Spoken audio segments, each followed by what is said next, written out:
Si on joue à Franceville et les joueurs ivoiriens ne sont pas au top de leur niveau, au top de leur forme, ils peuvent perdre avec Franceville. Parce que la Côte d'Ivoire a besoin d'un nul. Un point qu'ils ont devant fait toute la différence.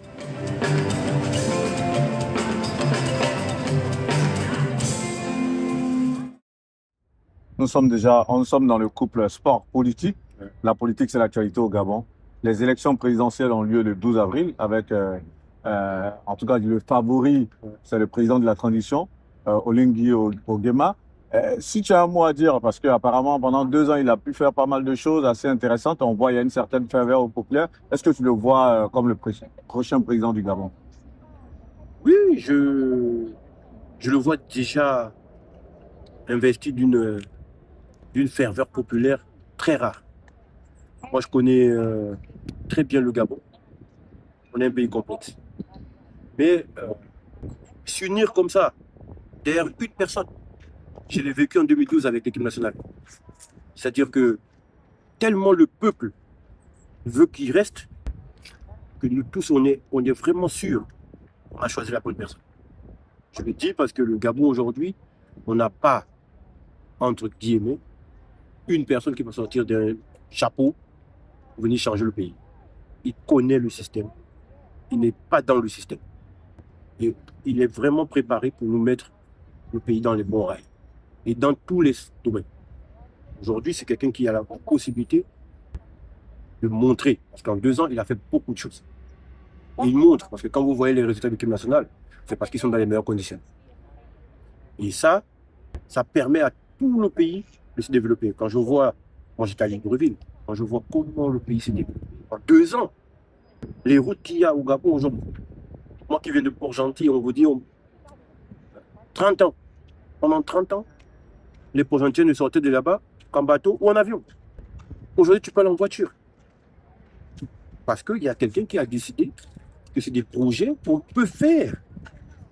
Il s'est mis dedans. Et comme il a dit, il faut qu'on l'accompagne. On est tous derrière. En tout cas, ça se voit. Ça se voit. Mais tu as dit tout à l'heure, il n'est pas dans le système, et pourtant, pour certains de ses détracteurs, vu qu'il a travaillé quand même avec la famille Bongo d'une manière ou d'une autre, ce sera aussi une manière de pérenniser, on va dire, ce pouvoir, malheureusement, qui refuse de s'éclipser de la sphère politique gabonaise. Est-ce qu'on peut créer un homme politique? Ce n'est pas un homme politique.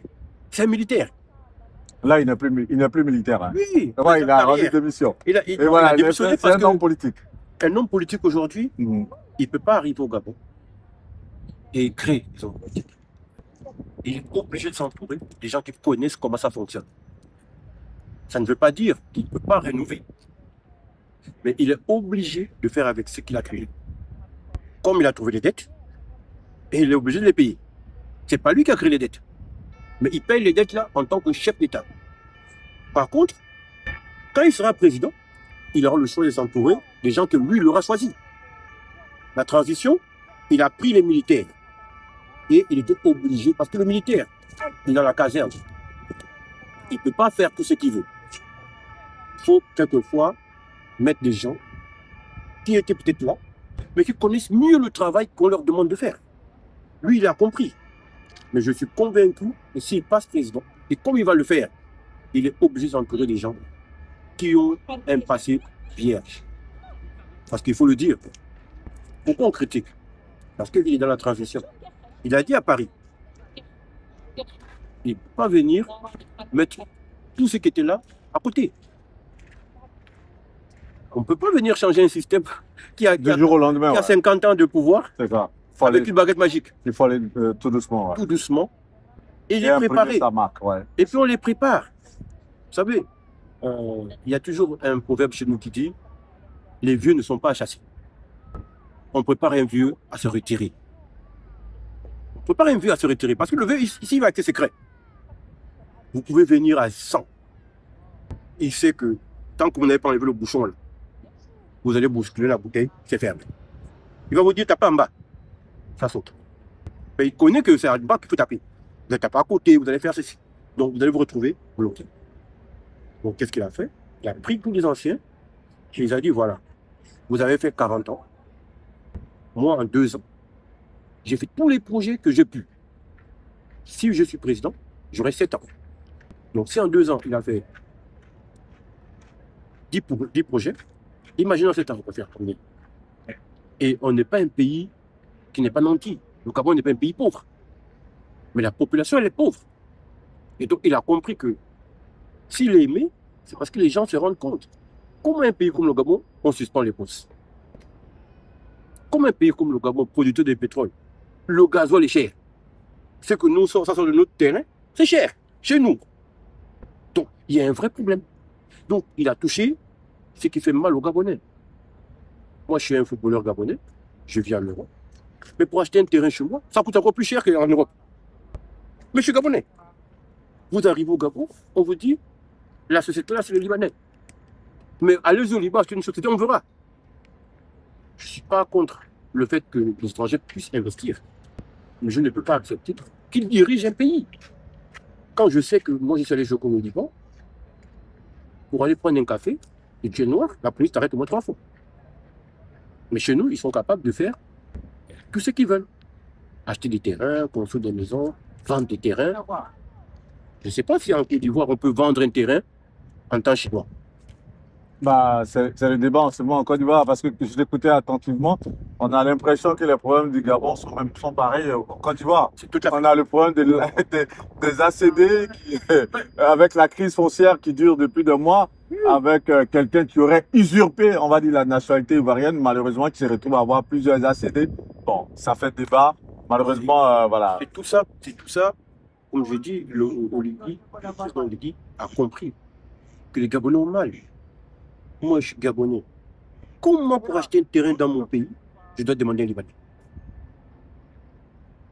Comment tu peux être Libanais ou Libyen, ou on va dire n'importe quelle nationalité, tu as 13 hectares de terrain dans un autre pays?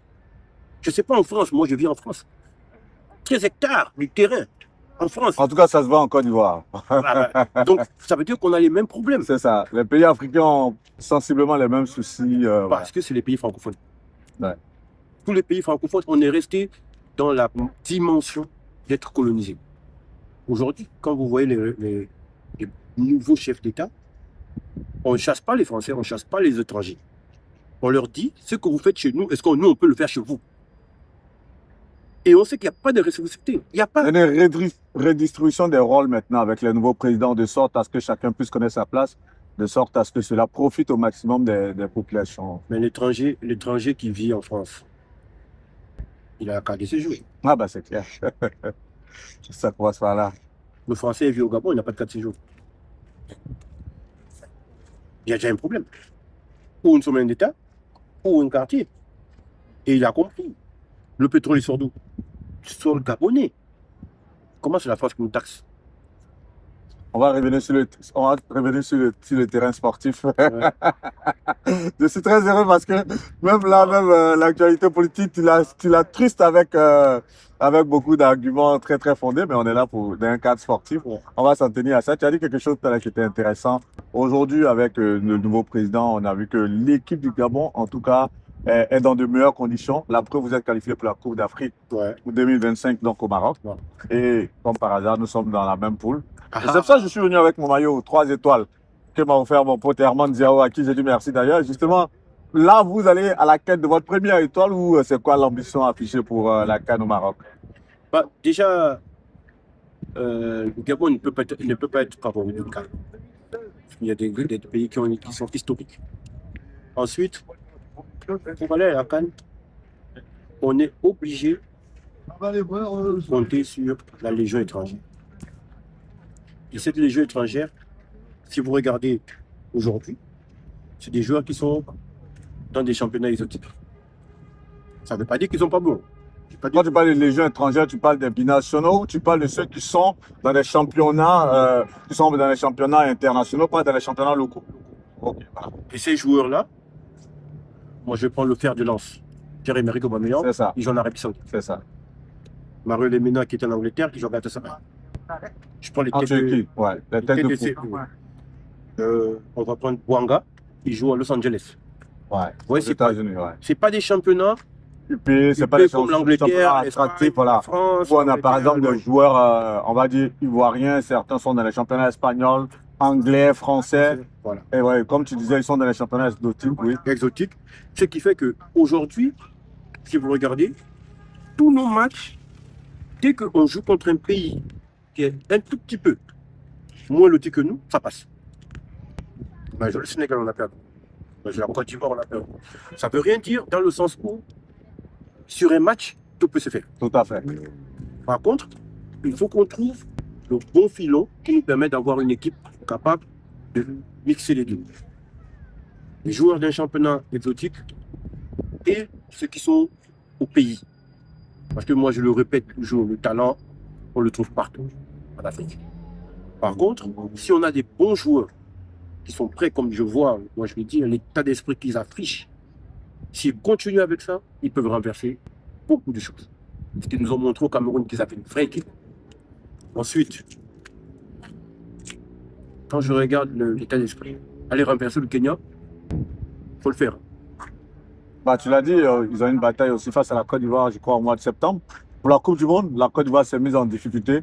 Il faudra aller chercher la qualification au Gabon. Comment tu vois ce match-là qui restera tout de même un match assez épique? Comment tu le vois? Très rares sont les fois où le Gabon a eu leur destin entre les mains. Je dis très rare. Les 18 dernières années, j'étais là. On a participé à plusieurs éliminatoires de Coupe du Monde. Une seule fois, on avait ça. C'est-à-dire le destin entre les mains. C'est ça. Mais on n'avait pas l'expérience de savoir comment gérer cette pression. Là, je pense que le Gabon a une vraie opportunité de partir à la Coupe du Monde parce que c'est sur 3 points. Tu gagnes, tu passes. C'est ça. Donc, si les joueurs se transforment, vraiment ils mettent tout, il faut vraiment une grande Côte d'Ivoire. Parce que je sais que si on joue à Franceville et les joueurs ivoiriens ne sont pas au top de leur niveau, au top de leur forme, ils peuvent perdre avec Franceville. Parce que la Côte d'Ivoire a besoin d'un nul. Un point qu'ils ont devant fait toute la différence. Par contre, nous à Franceville, s'ils jouent à leur vrai niveau, ça peut être compliqué. Est-ce que les joueurs ivoiriens, à cette période-là, sont tous aptes au combat? Parce que nous, je vous dis, Gabon va être.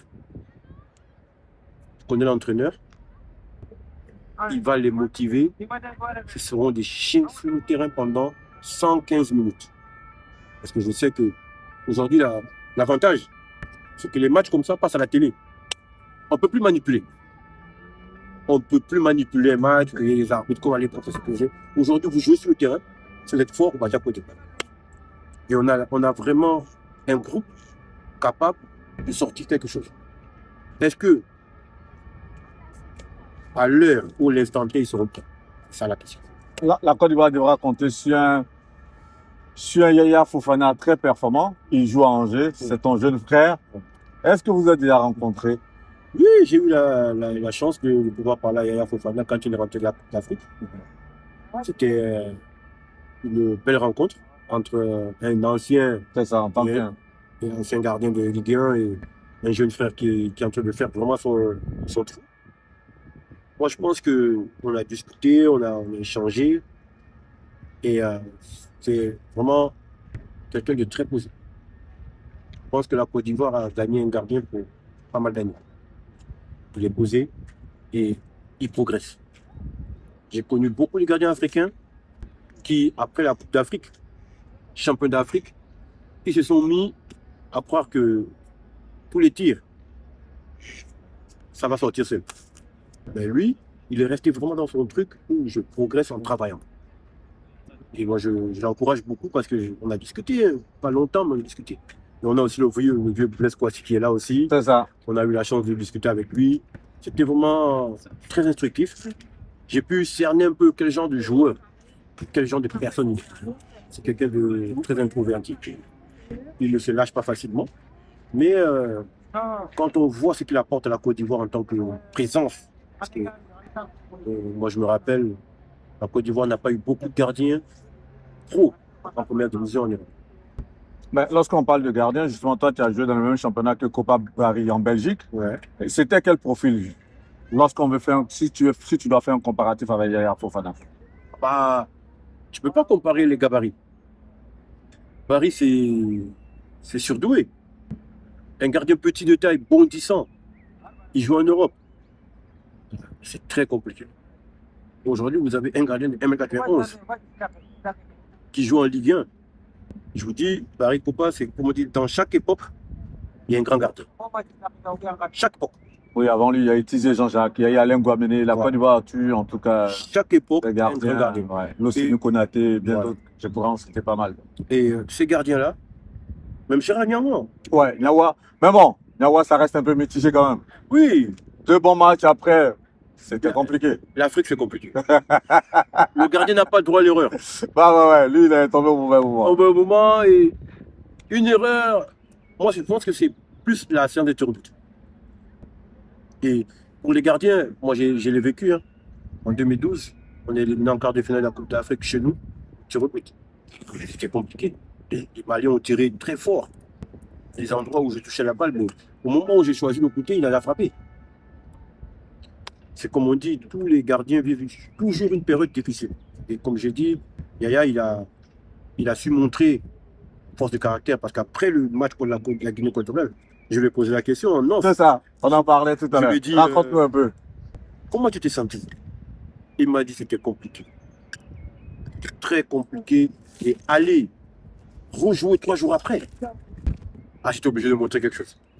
Et si vous voyez le mois d'après, là, on avait Yaya Fofana. C'est ça. Là, il me dit, je n'avais pas de besoin de pression. Il n'y a pas de complexe. Donc voilà. On a perdu 4 jours. Maintenant, je peux plonger comme je veux. Et il s'est rendu compte que c'est plus mentalement qu'il s'est lâché. Dès qu'il s'est lâché mentalement, il y avait des choses où il vient, l'attaquant, il arrive. Il fait. Et derrière, la Côte d'Ivoire passe. On voit face au Mali, il a arrêté un penalty. Là, il était libéré, quoi, en fait, quelque part. Il était déjà dans une autre dimension. Parce qu'il était dégagé de la pression.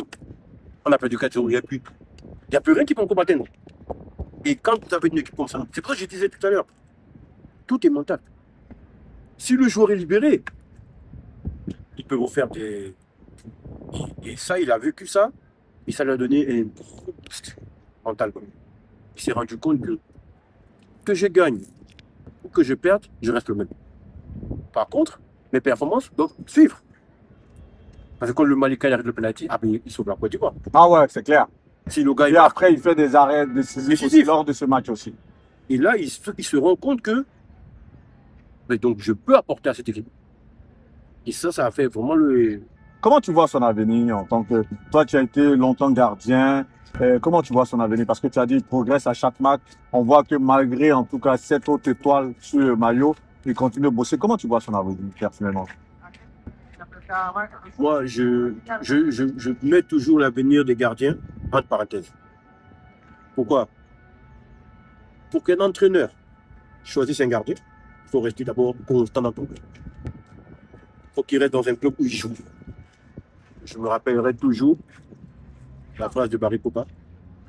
Chaque fois qu'il partait en équipe nationale, c'est qu'il joue dans son club. S'il ne joue pas, tu n'es pas légitime. Parce que je ne connais pas, il n'y a qu'en Europe. C'est vrai qu'un moment, il était en ballottage avec Bobo Sylvain. Oui. Ouais. Mais le fait qu'il était titulaire, ça lui donnait une légitimité, quelque part. Si tu es plus fort que moi, viens jouer. Moi, au Gabon, je disais, coach, j'ai trouvé un gardien gabonais qui joue en Ligue 1 ou qui joue la Ligue des Champions, je m'inclinerai. Parce que j'estime que les meilleurs, parce que sinon Messi reste en Argentine. C'est clair. Ronaldo, il joue au Portugal. Mais s'ils viennent jouer dans les meilleurs championnats, c'est parce que ça leur donne de la visibilité. Mais dans les meilleurs championnats, tu dois être le meilleur du pays là. Donc si on a pris un Gabonais gardien de but au Mans, c'est qu'il rentre dans les top meilleurs gardiens africains qui peut jouer en Europe. Et quand je voyais Fofana, il joue en première division. Le premier gardien africain qui dit que c'est facile, qui prenne son billet et vienne, et on voit. Tu m'as parlé de ton mentor à toi, c'était qui là? Thomas Nkono. Je me rappelle très bien, en 2015, il me parlait de lui tellement avec... raconte-nous cette histoire. Je dis que ce serait un échange fraternel, là on rentre dans le côté vraiment... Voilà. Non, Thomas Nkono, c'est une belle histoire. une belle rencontre. Jusqu'aujourd'hui, on est resté en contact. Là, j'ai mon jubilé que je prépare aussi Ok. avec l'équipe nationale. J'allais le faire en juin. On fait aussi de l'occasion de l'annoncer publiquement. Ah bah, on essaiera. Ouais. Moi, Avec plaisir. on va aller à Libreville. Ça, Tu seras invité de marque. Ah, oh, merci Invité déjà. de marque. Merci, On va te mettre bien. merci, Didier. On va te mettre bien. Surtout que c'est quelque chose que j'avais prévu depuis, Ouais, mais j'avais prévu pour juin. Compte tenu des élections le 12 avril, tout à fait. vous savez, il y a élection, ensuite il y a résultat, C'est ça. contestation comme dans tous les pays africains. On espère qu'il n'y en aura pas. On l'espère. Non, mais Après, parce que déjà, Oling, il bénéficie une popularité extrême. Voilà, c'est ça. Il a tout pour passer. Ok. Voilà.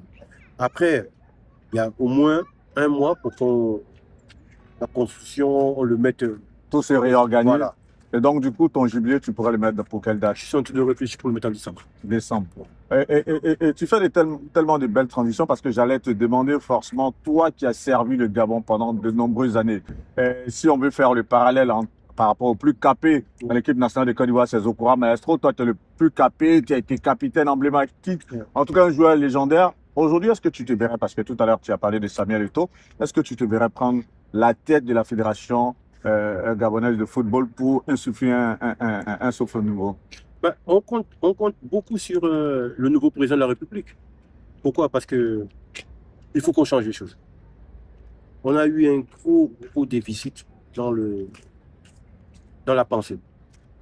Le président de la fédération actuelle, c'est quelqu'un de bien. C'est une personne que j'apprécie beaucoup.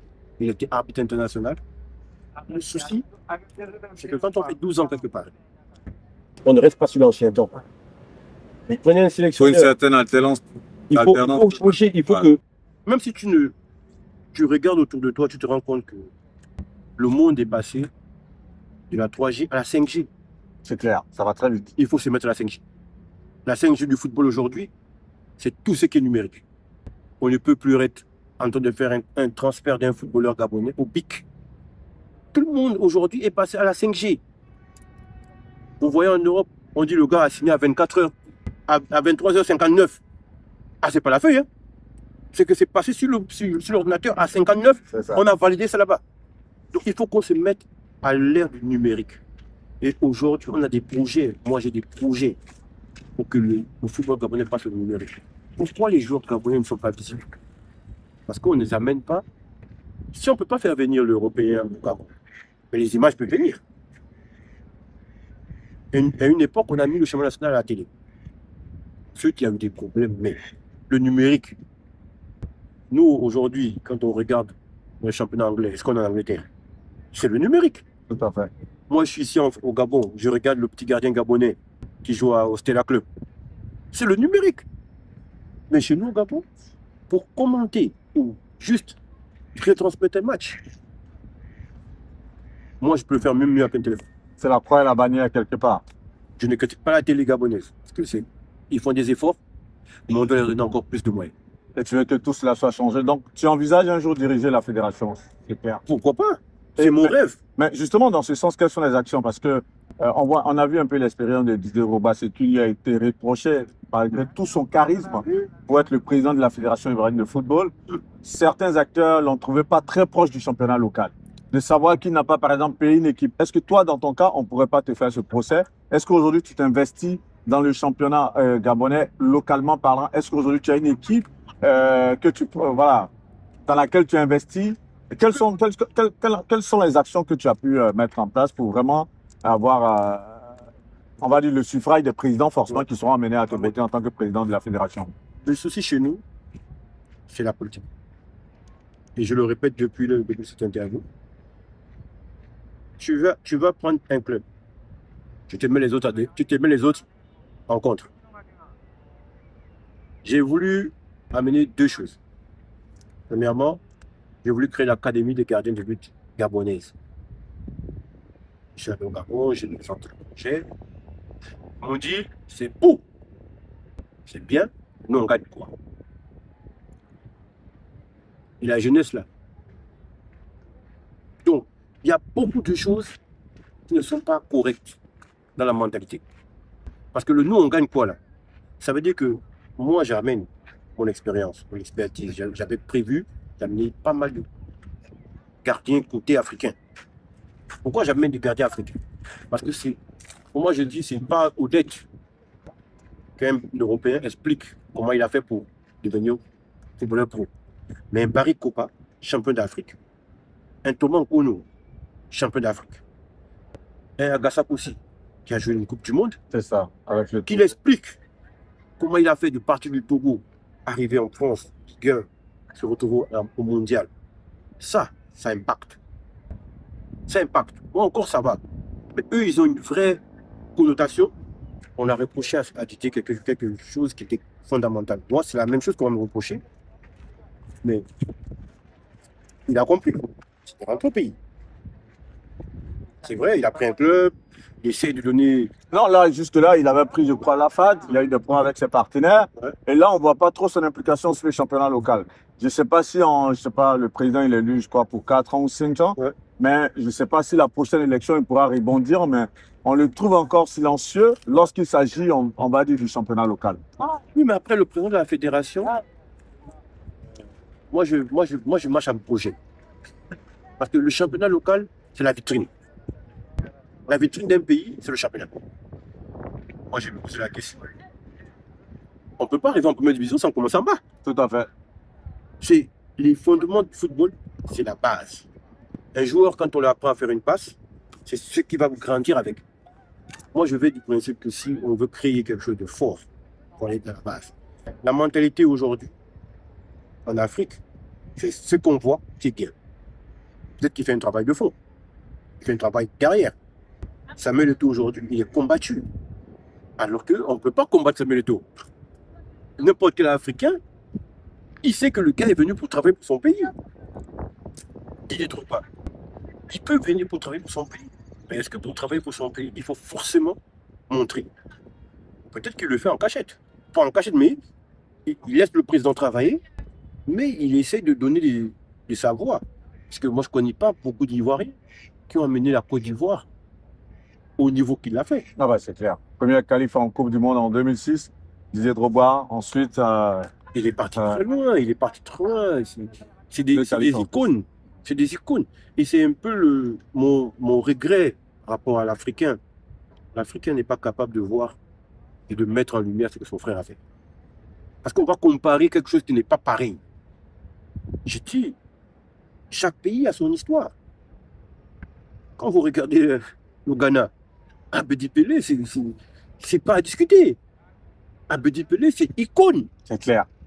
Et pourtant, il y a eu Jan Samoa, il y a eu les Michaeliciens, mais Abedi Pelé, c'est icône. Ouais.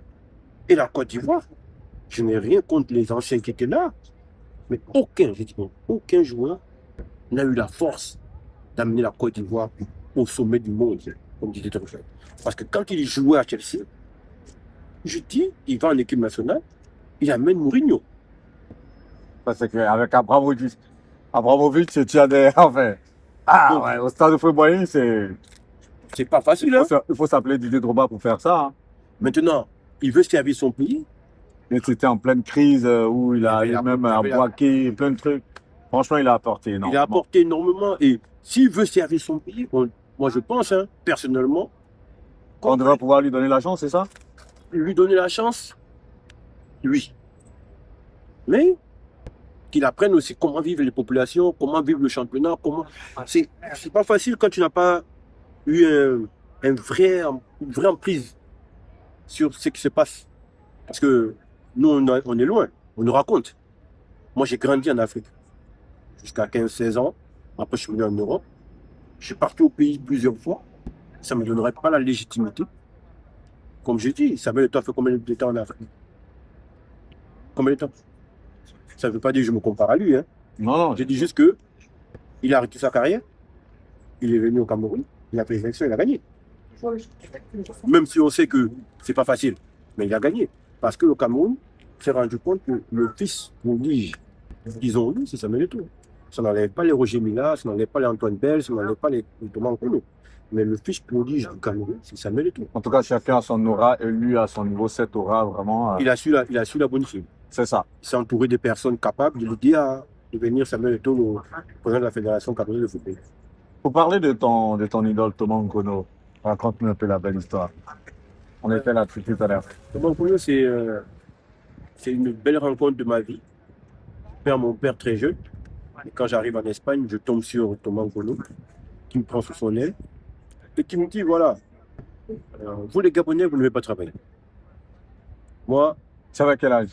j'ai 16 ans, 16 ans, en Espagne. C'est où précisément? à Barcelone. À Barcelone, ok. Et les Gabonais, vous ne devez pas travailler. Donc, si tu veux